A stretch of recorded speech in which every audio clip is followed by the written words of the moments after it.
Olá, galera! Aqui é a professora Laís. Nós vamos iniciar mais uma videoaula de História para o 7º ano. Mais uma vez, nós vamos estar falando sobre assuntos relacionados à Idade Média. E antes de começarmos qualquer coisa, eu quero relembrar alguns dos nossos combinados. Esteja agora em um lugar da sua casa mais tranquilo, por mais que tenha mais gente, que seus irmãos menores estejam em casa, procure um espaço tranquilo para você estudar. Segundo, separe o seu material. Abra o seu caderno de história, lápis e caneta na mão, porque eu peço para fazer alguns registros. Todas as vezes que aparecer um quadradinho amarelo no canto da tela escrito copiar, se você sentir necessidade, você pausa o vídeo, registra a tela que está aparecendo para você e depois você solta o vídeo para continuar a minha explicação. O bom do vídeo é que você pode fazer com que eu pare de falar para você poder registrar, né? Bem, não esqueça de acompanhar o grupo de WhatsApp da sua sala, porque a escola está constantemente colocando coisas novas, colocando recados novos, mantendo a comunidade escolar informada. Então acompanhe, faça o possível para que todos os dias as mensagens sejam checadas e respondidas por vocês. E por último, e super importante, façam as atividades que a escola disponibilizou no Drive. É aquele link que a gente está mandando. Então clica no link, responde as atividades que vão ser computadas as suas presenças, a sua nota, e a resposta vem automaticamente para nós professores. Tudo bem? Vou diminuir, ficarei aqui no canto e vou continuar a minha explicação, tá? Bem, a gente está falando sobre a Idade Média. Vamos relembrar algumas coisas da Idade Média que nós já vimos ao longo desse ano? Então tá. A gente sabe que a Idade Média é um período de mais ou menos 1000 anos que os historiadores do século XIX computaram como sendo aquele período entre a queda de Roma, em 476 d.C., quando acaba o Império Romano do Ocidente, e a queda de Constantinopla, em 1453, quando acaba o Império Romano do Oriente. Então, seria a idade no meio, por isso média, a idade entre a queda dos dois impérios romanos. Pronto, sabemos que é um período de mais ou menos 1000 anos. Por que a gente faz esse recorte temporal? Por que a gente recorta o tempo e estuda esses 1000 anos? Porque dentro desse período, óbvio que mantém coisas anteriores e continuam, né, alguns comportamentos medievais, mas a gente concentra nesses 1000 anos porque dá para a gente ter uma noção de como as pessoas viviam. A gente consegue fazer esse recorte temporal e observar a sociedade, a economia, a política e a religião daquele período. Só para a gente relembrar, a sociedade estava dividida em 3 estamentos. Estamento é porque não tem mobilidade social. Se a pessoa nasceu em um estamento, ela vai continuar naquele estamento. Então, 3 estamentos. Clero está lá em cima. O clero são os membros da Igreja Católica. Lembrando que só existia a Igreja Católica enquanto Igreja Cristã, instituição cristã. Beleza? Segundo, abaixo do clero vem a nobreza, que são os donos das terras, os donos dos feudos, que nós vimos na última videoaula. Eu vou deixar também a última videoaula na descrição desse vídeo, tá? Vai estar o link lá, é só clicar se você precisar relembrar. E por último, a gente tem o povo, composto mais ou menos por 2 grupos. Os burgueses, que são aqueles que moram no burgo, ou seja, nas cidades, e os camponeses, aqueles que moram no campo. Mas esses 2 aqui, ó, os 2 grupos, burgueses e camponeses, são pobres. Majoritariamente a população medieval vive no campo, porque a economia é agrária, é baseada na terra. Quase não tem circulação de moedas, quase as pessoas não compram nada. A maior parte das coisas que elas precisam, elas produzem. Elas produzem as roupas, elas produzem os alimentos, elas produzem as suas casas, elas não contratam outras pessoas. Basicamente, as pessoas vão... Ali o feudo ele é quase que totalmente autossuficiente. Tudo que as pessoas que moram no feudo precisam, elas mesmas produzem. Não tem como ir no mercado ou ir no calçadão comprar alguma coisa. As pessoas do feudo mesmo produzem tudo que elas vão precisar. Então a gente sabe que a sociedade medieval era dividida em clero, nobreza e povo. A gente já sabe que a economia da Idade Média era agrária, baseada no feudo. E tudo era produzido a partir da terra, porque a maior parte das pessoas morava no campo. E, por último, nós lembramos aqui nesse momento que a política medieval era descentralizada. O que isso significa? Significa que enquanto o Império Romano existia, tinha uma pessoa governando, ou seja, o imperador era o centro do poder. A partir desse momento é descentralizado, ou seja, em cada feudo existe um senhor feudal. Como eu costumo brincar com vocês na sala de aula, é como se o senhor feudal fosse um mini-rei e o feudo fosse um mini-reino, assim mesmo, entre aspas, porque aí nesse território ele manda, ele é soberano na sua terra. Então as leis, a cobrança de impostos, a própria punição de crimes, é o senhor feudal que determina dentro do seu feudo. Não é algo que é unificado para todo um território, como um dia foi no Império Romano e como é no Brasil. Existe um presidente, existe uma regra, uma constituição em que todas as pessoas têm que cumprir. Durante a Idade Média não era assim. Cada feudo tinha suas leis, o seu rei, o seu sistema de cobrança de impostos, as suas coisas. Entenderam? Centralizado, um rei. Descentralizado, vários senhores feudais. E era assim que a Idade Média ela se comportava politicamente. Só para a gente encerrar, sociedade dividida em clero, nobreza e povo, que entre o povo estão camponeses e burgueses.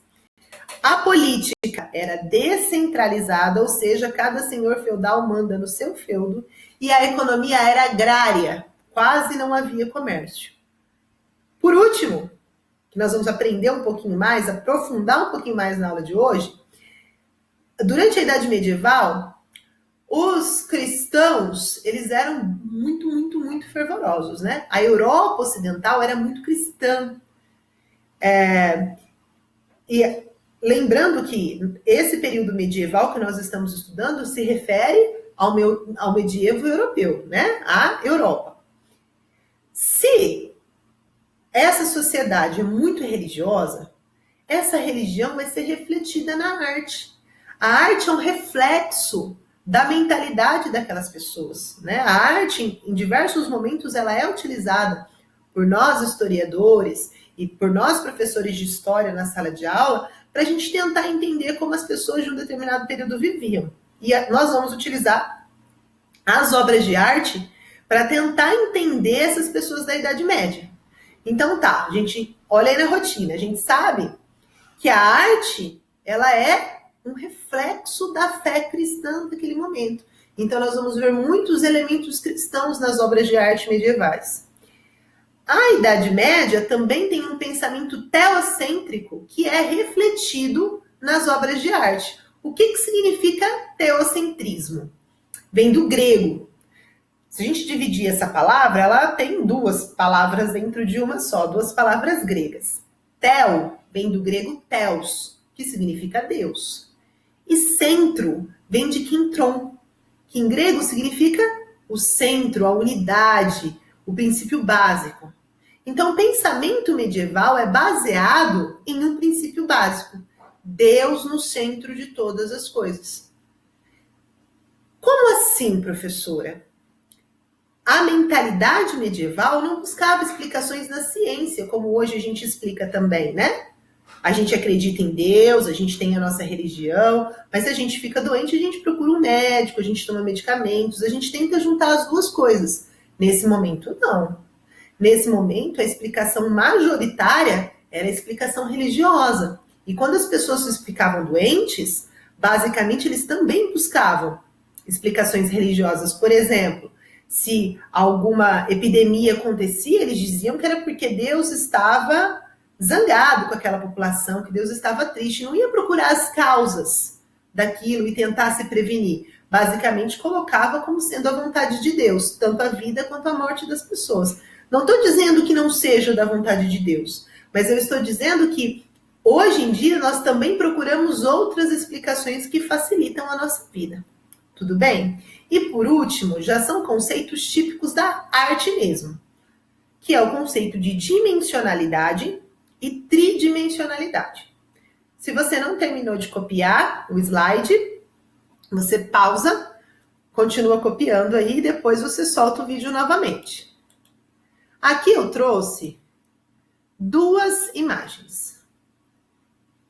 Imagem número 1, imagem número 2. Por que essas duas imagens estão aqui? Porque eu vou explicar para vocês o conceito de dimensionalidade, ou as dimensões. Quando a gente vai fazer um desenho, a gente pode fazer um desenho usando duas dimensões, ou bidimensionalidade. E esse desenho aqui é um quadrado, certo? Um quadrado, ele utiliza altura e largura, duas dimensões. Esse desenho aqui, ele mostra pra gente alguma coisa além de um quadrado. Ele tem altura e ele tem largura, mas ele também tem profundidade. Isso é tridimensionalidade. Então aqui a gente tem um quadrado e aqui a gente tem um cubo. Se eu fosse fazer um desenho desse bloquinho aqui, ó, bloquinho de notas, em que a gente anota algumas coisinhas. Qual será que faria uma melhor representação? Um quadrado ou um cubo menorzinho assim, ó? Que não tivesse esse tamanho todo. Vocês podem notar que como esse aqui tem profundidade, é como se a gente conseguisse ver as folhinhas também, tá? Então, gravando. Conceito de dimensionalidade. É quando a gente desenha uma pessoa de palitinho. Cabeça, aí faz o palitinho do corpo, o palitinho das pernas, o palitinho dos braços. Quando a gente usa tridimensionalidade, é como se fosse uma fotografia. É como se a gente conseguisse enxergar a profundidade dentro da tela. Perfeito? Isso vai ser muito importante na aula de hoje. Grava isso aí na cabeça, hein? Quais são as nossas habilidades? Hoje nós falaremos sobre as diferentes formas de exclusão entre populações em diferentes espaços e tempos, né? Vamos utilizar análise de populações da Idade Média e também vamos observar o papel da religião cristã durante a Europa medieval. Olha só, arte, ela não é só desenho. A arquitetura é uma forma de arte. E uma das expressões mais importantes da arte na Idade Média são os castelos. A arquitetura medieval, ela é uma arquitetura defensiva. O que isso significa? Como nós já vimos em outros slides, nesse momento, governar significa invadir e conquistar novas terras e proteger as suas terras. Quer alguma coisa melhor para proteger as suas terras do que um castelo? Com certeza vocês já viram em desenhos animados, né? Aqui em volta, às vezes no desenho animado eles colocam crocodilos para evitar que as pessoas nadem nessas águas. Essa porta normalmente é uma porta levadiça, em que eles travam com uma madeira bem resistente para evitar que outras pessoas rompam isso, e a gente vê muitas pessoas batendo, né, com tronco de árvore para tentar derrubar essa porta. Aqui nós temos as torres do castelo, onde normalmente tem os arqueiros que estão tentando flechar as pessoas. Essa imagem é do Borean Castle, que é um castelo inglês construído no século XIV. E é possível a gente visualizar o quanto essa construção foi pensada para proteger. É uma arquitetura de guerra mesmo. Pensada para proteger, para delimitar determinadas áreas do território inglês. Todo mundo entendeu? Então, a arquitetura é uma forma de arte e os castelos refletem um estilo artístico da Idade Média, que é essa arquitetura mais militar, uma arquitetura pensada na defesa de um território. As igrejas da Idade Média, enquanto arquitetura, também eram pensadas, além de serem reflexos da divindade, reflexo do divino, e como um ambiente religioso, elas também eram pensadas como fortalezas. Porque caso houvesse uma invasão, as pessoas correriam para dentro da igreja e tentariam se defender lá dentro. Observem que quase não tem aberturas, que é para evitar mesmo que as flechas atinjam lá dentro, é para evitar os ataques e deixar a proteção das pessoas maior, né? É um ambiente também pensado para proteção. As paredes são largas, são grossas, né? Para serem mais resistentes às batidas, para serem mais resistentes à queda, né? Das muralhas. Então, todas as vezes que as pessoas na Idade Média construíam um castelo ou construíam uma igreja, eles construíam pensando em defender-se de possíveis invasões. Mas notem que interessante, as plantas das igrejas, ou seja, o desenho das igrejas no chão, tinha um formato de cruz. Por quê? Porque a gente já viu que a arte medieval é uma arte que expressa a religiosidade cristã. Ela expressa os valores cristãos, os valores católicos. Então, mesmo o formato da igreja tinha um formato de cruz, que é um dos maiores símbolos do cristianismo. E na última aula nós também vimos os mosteiros, né? Os mosteiros são aqueles locais para onde os monges se retiravam. E lá eles trabalhavam copiando e escrevendo textos, passavam meses, dias, anos escrevendo textos, como a Bíblia, por exemplo, tudo copiado à mão. Esse é o convento, é o mosteiro de Santa Maria de Aceveiro. É um mosteiro espanhol dos monges beneditinos, construído no século XII.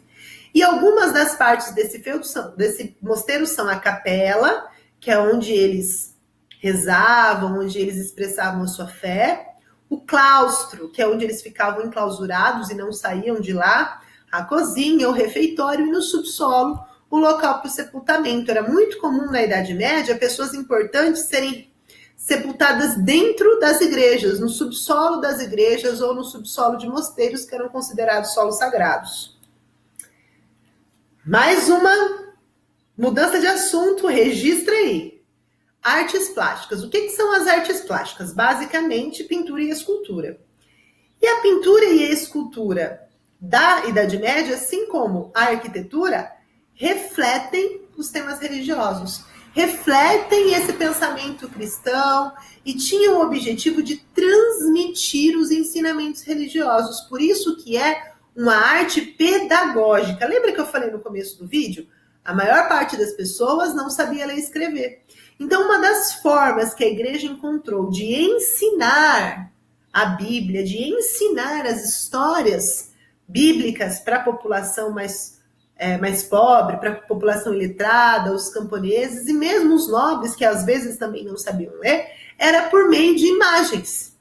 Por isso que todas as vezes que se construía uma igreja, eles também tinham uma preocupação de levar desenhos, né, de levar pinturas que traziam alguma passagem cristã, ou eles faziam tapetes, e nesses tapetes eles bordavam essa mensagem cristã, ou escultura, ou as imagens, que ainda é comum os católicos terem até os dias de hoje. Assim como a arquitetura, a pintura e a escultura eram totalmente subordinadas à religião. Ou seja, praticamente não tinha outro assunto para os artistas a não ser os temas religiosos. Observa aqui uma imagem da Idade Média. Lembra que nós falamos do Império Bizantino? O Império Bizantino ele acabou influenciando muito a arte em toda a Europa, inclusive na Europa Ocidental. Então aqui a gente tem uma imagem. Vamos fazer uma leitura aí. Essa é uma imagem de Maria segurando Jesus no colo, o menino Jesus. Ela é uma imagem real? Parece uma pessoa de verdade? Parece uma fotografia?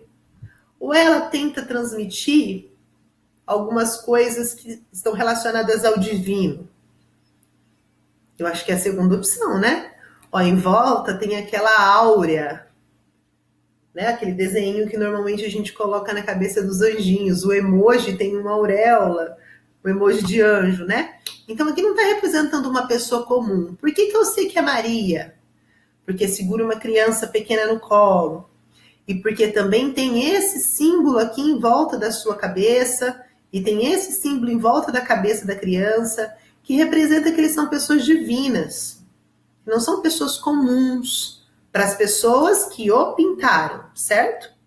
Então aqui a gente tem uma imagem não realista, porque não parece uma fotografia, e também uma imagem bidimensional. Lembra que nós começamos a falar sobre dimensionalidade, bidimensionalidade, tridimensionalidade? Então aqui a gente não tem uma imagem tridimensional.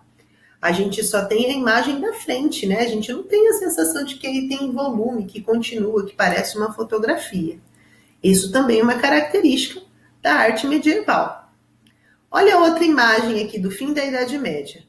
Mais uma vez nós temos Maria segurando Jesus. A gente já sabe que é Maria e Jesus porque nós conhecemos a história. Tem lá as auréolas, as áureas sagradas ao redor da cabeça. E nós temos outras pessoas. Só que Maria parece bem maior do que as outras pessoas, porque isso era comum na Idade Média. Eles faziam o desenho, a pessoa no desenho, ela tinha o tamanho da sua importância social. Então Maria é uma pessoa muito importante dentro da fé católica. Por isso ela está tão maior que os outros. E mesmo Jesus aqui sendo uma criança, ele parece maior do que os outros também. Observam isso? As pessoas que estão em volta também trazem auréolas nas suas cabeças, ou seja, elas são os apóstolos, elas são pessoas santas, elas são pessoas consideradas muito importantes pelo autor que fez essa imagem. E aqui a gente tem pessoas menores, ou seja, são pessoas menos importantes socialmente. Vamos pensar. Apenas olhando a imagem, é possível adivinhar em qual local e período histórico ela foi criada? Se a gente só observar a imagem, fica meio difícil. Mas, se a gente observar essa imagem dentro do contexto da nossa aula, se nós estamos estudando a Idade Média, a gente sabe que é a Idade Média, né? Esse é o período histórico. E ela foi feita... Por que a gente pode chegar a essa conclusão tão certeira? Porque se trata de um tema religioso, e a gente sabe que a grande maioria das obras de arte produzidas durante a Idade Média traziam uma temática religiosa. E quem são os indivíduos representados nessa imagem? Olha a segunda perguntinha aqui. A pessoa mais importante está no centro, né? As duas pessoas mais importantes, Maria e Jesus. Como é que a gente sabe que são as pessoas mais importantes? Pelo seu tamanho. Porque durante a Idade Média, todas as vezes que um artista fazia uma representação de um grupo de pessoas, quanto maior a pessoa, mais importante socialmente ela era. Agora, vamos pensar aqui em algumas perguntas. Existe um cenário nessa representação? Se sim, qual é? Vou voltar. Tá vendo o dourado aqui em volta? O dourado é uma cor que tinha muita simbologia durante a Idade Média. O dourado significa os esplendores celestiais. Então a gente pode chegar a uma conclusão de que essas pessoas estariam no reino dos céus. A segunda pergunta. É a representação com profundidade? Parece o cubinho que tem profundidade, tem volume ou não? Vamos voltar? Quase não tem volume. As obras da Idade Média, elas são obras bidimensionais. Há objetos ao redor dos personagens compondo a cena? Se sim, é possível dizer quais são? Olha aqui as auréolas ao redor dos personagens. O que isso aqui significa? Significa que essas são pessoas santas dentro da mentalidade religiosa católica durante a Idade Média. O tamanho de todos os personagens são proporcionais entre si? E em relação aos demais objetos da cena? Não, eles não são proporcionais. Quanto maior a pessoa, mais importante socialmente ela era. As figuras humanas foram representadas com realismo? Essas figuras humanas, elas representam pessoas reais ou elas estão com cores diferentes, tonalidades diferentes, brilho diferente? Exatamente, elas não foram produzidas para serem imagens fiéis à realidade. E por último, o artista utilizou de técnicas de perspectiva, que é aquele que utiliza um ponto de fuga, luz e sombra para dar tridimensionalidade e realismo à cena? A gente não tem tridimensionalidade, lembra? Então, essa última pergunta a gente